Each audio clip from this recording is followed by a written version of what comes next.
कर्म संकल्पनेचा संबंध ज्या स्थितीच्या प्रभावाखाली आपण वागतो, बोलतो आणि विचार करतो, त्या आपल्या पूर्व स्वभावाच्या नमुन्यांवर आधारलेल्या मानसिक आवेगाशी आहे. आपल्या सवयी आपल्या मेंदूत नवे तांत्रिक मार्ग निर्माण करतात, ज्यामुळे आवश्यक परिस्थिती निर्माण झाल्यास आपण मूळ स्वभावानुसार वर्तन करतो. सोप्या भाषेत सांगायचे झाल्यास, आपल्याला एखादी विशिष्ट कृती करायची इच्छा होते आणि आपण ती अनिवार्यपणे करतो. ही कर्माला नेहमी गफलतीने नशीब किंवा दैववादाशी जोडले जाते.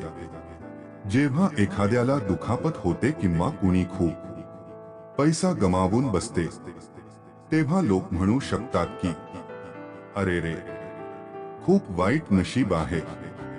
ही त्याच्या कर्माचीच फळे आहेत. ही तर देवेच्छेसारखी कल्पना झाली, जे आपल्या समजण्या पलीकडचे आहे किंवा ज्याच्यावर आपले नियंत्रण नाही. बौद्ध धर्मातील कर्माची संकल्पना बिलकुल अशी नाही. त्याचा संबंध अशा मानसिक आवेगांशी आहे जो आपल्याला त्रास देणाऱ्या व्यक्तीवर चिडण्याची प्रेरणा देतो किंवा ती समस्या हाताळण्याजोगी परिस्थिती निर्माण होईपर्यंत चित्त स्थिर ठेवण्याची प्रेरणा देतो. कर्माचा संबंध अशा आवेगांशीही आहे ज्यात आपल्या स्वभावानुसार आपण जिना उतरताना पाय मुरगाळेल किंवा स्वाभाविकतः आपण काळजीपूर्वक जिना उतरू. धूम्रपान कर्माचं चांगलं उदाहरण आहे, कारण जेव्हा आपण एक सिगारेट ओढतो, तेव्हाच दुसरी सिगारेट ओढली जाण्याची शक्यता निर्माण होते. आपण जसजसे अधिक सिगारेट ओढू लागतो, तसतशी धूम्रपानाची सवय बळावत जाते. त्यामुळे कर्म सिगारेट ओढण्याची प्रेरणा कोठून येते हे स्पष्ट करते. अर्थात आपल्या पूर्व सवयीतून. धूम्रपानामुळे आपल्यात सिगारेट ओढण्याची अनिवार्य सवय निर्माण होतेच, पण ते शारीर स्थितीवरही प्रभाव टाकते. जसे सिगारेट ओढण्याने होणारे कर्करोगासारखे आजार, इथे सिगारेट ओढण्याची प्रेरणा आणि कर्करोग होण्याची शक्यता दोन्ही आपल्या पूर्व सवयींच्या परिणामस्वरूप निर्माण होतात. त्यालाच कर्माची फळे संबोधले जाते. आपल्या सवयी बदलणे कर्माच्या संकल्पनेत तथ्य आहे, कारण ते आपल्या भावना आणि मानसिक आवेगाबाबत, जसे आपण कधी कधी आनंदी असतो तर कधी कधी दुःखी, अशा अवस्थेबाबत स्पष्टीकरण देते. हे सर्व आपल्या स्वभावाच्या नमुन्यातून उत्पन्न होते. त्यामुळे आपण जसे वागतो किंवा आपल्या बाबतीत जे काही घडते ते पूर्वसंचित नसते. नशीब आणि प्रारब्ध असे काही नसतेच. कर्म ही अशी सक्रिय शक्ती आहे जी भविष्यातील घटना नियंत्रित करणे तुमच्याच हाती असल्याचे सूचित करते.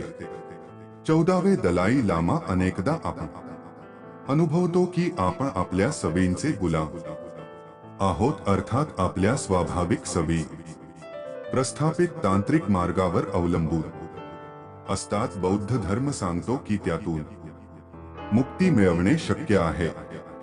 पूर्ण आयुष्यभर आपल्यात बदल घडवण्याची आणि नवे तांत्रिक मार्ग निर्माण करण्याची आपल्यात क्षमता आहे. जेव्हा एखादी विशिष्ट कृती करण्याचे आपल्या मनात येते, तेव्हा कर्माच्या आवेगाने आपल्याला कृती करण्याची प्रेरणा होण्यापूर्वी आपल्याला एक अवकाश उपलब्ध असतो. भावना उत्पन्न झाली म्हणून आपण तात्काळ कृती करत नाही. आपण अगदी शौचालय प्रशिक्षणही घेतलेले असते. त्याच पद्धतीने एखादी नुकसानदायक कृती करण्याची भावना उत्पन्न होते, तेव्हा आपण निवड करू शकतो की मी हे करावे की नाही. कदाचित एखाद्यावर रागावून आपल्याला क्षणिक विसावा मिळू शकतो, पण दुसऱ्यांवर रागावण्याची सवय ही असमाधानकारक मनःस्थितीचे लक्षण आहे. आपल्या सर्वांनाच जाणीव आहे की संवादाच्या माध्यमातून तंटे सोडवणे अधिक आनंददायी आणि शांततादायी आहे. ही विघातक आणि विधायक गोष्टींमध्ये फरक समजण्याची क्षमताच माणसाला प्राण्याहून वेगळे ठरवते. आपल्या माणूस असण्यातली ती सर्वात लाभदायक गोष्ट आहे. तरीही स्वतःला विघातक का करण्यापासून परावृत्त करणे सोपे नसते. हे तेव्हाच शक्य होते जेव्हा आपल्या मनात उत्पन्न होणाऱ्या भावनांप्रती सचेतन राहण्याच्या शक्यता उपलब्ध असतात. तेव्हा परिस्थिती तुलनेने सोपी असते. त्यामुळेच बौद्ध शिकवणीत सचेतनता विकसित करण्यावर भर दिला गेला आहे. पहा, ध्यान धारणा म्हणजे काय? जसजसे आपण शांत होत जातो तसतसे आपण काय विचार करत आहोत, काय बोलणार आहोत किंवा कसे वागणार आहोत याबाबत अधिक सजग होत जातो. आपण निरीक्षण करू लागतो. मला असे काहीतरी बोलावे वाटते आहे की त्यामुळे एखाद्याला त्रास होऊ शकतो. मी जर ते बोललो तर त्यातून समस्या निर्माण होऊ शकते. त्यामुळे मी बोलणेच उचित आहे. अशा प्रकारे आपण निवड करू शकतो. पण आपण सचेतन नसू तर आपल्या मनात भावनांचा कल्लोळ उठतो, ज्यातून आपण अनिवार्यपणे कृती करतो, ज्यामुळे आपल्याला समस्यांना सामोरे जावे लागू शकते. आपल्या भविष्याचा अंदाज घ्या. आपल्या वर्तमानातील आणि भूतकाळातील कर्मकृतींमुळे आपल्याला भविष्यात काय अनुभवावे लागू शकते याचा आपण अंदाज बांधू शकतो. दीर्घकालीन टप्प्यात विधायक कृती समाधान घेऊन येतात तर विघातक कृती नकोशी परिस्थिती निर्माण करतात. कर्माची फळे कशी मिळतील हे अनेक घटकांवर आणि परिस्थितींवर अवलंबून आहे. आपण हवेत झेंडू भिरकावला की अंदाज बांधू शकतो की तो जमिनीवरच पडणार आहे. पण जर तो चेंडू आपण झेलला तर तो जमिनीवर पडणार नाही.